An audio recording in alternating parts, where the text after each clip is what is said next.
بسم الله الرحمن الرحيم. ازيكم حبايبي؟ تعالوا كده معايا. انا حضرت الحاجه كلها وعملتها ووريتها لكم. النهارده كده غدانا النهارده هيبقى تسقيه، لان المقطع الاولاني ده اتمسح مني، فده سبب ان انا بقول لكم تعالوا كده بقى معايا اتغدوا معانا وتفضلوا معانا. تسقيه جميله كده، ولحمه هي محمراها وحط عليها فلفل اسود، جميله جدا.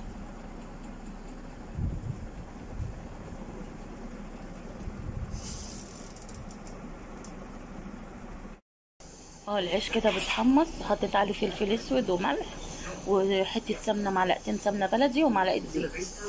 حمصه بقى، ارمشه خالص. يا حبيبي، انا كده حمرت التومه، هطشها بحبه خل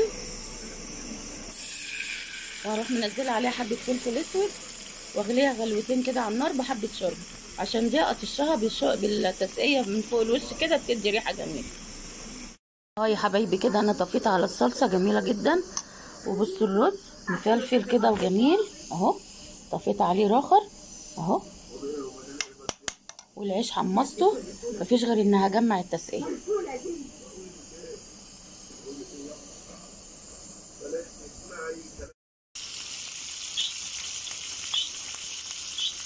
يا حبايبي، كده انا بحمر اللحمه وهقفل التسقيه.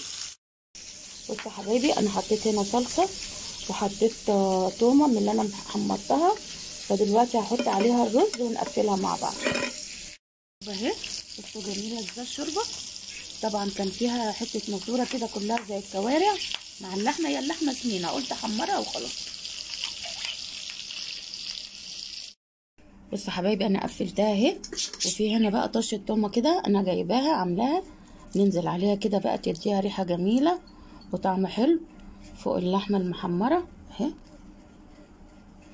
تديها بقى طعم جميل. بصوا اهو، تعالوا اتفضلوا بقى معانا، متنسوناش بقى في الشير وفي اللايك، والسلام عليكم ورحمه الله وبركاته.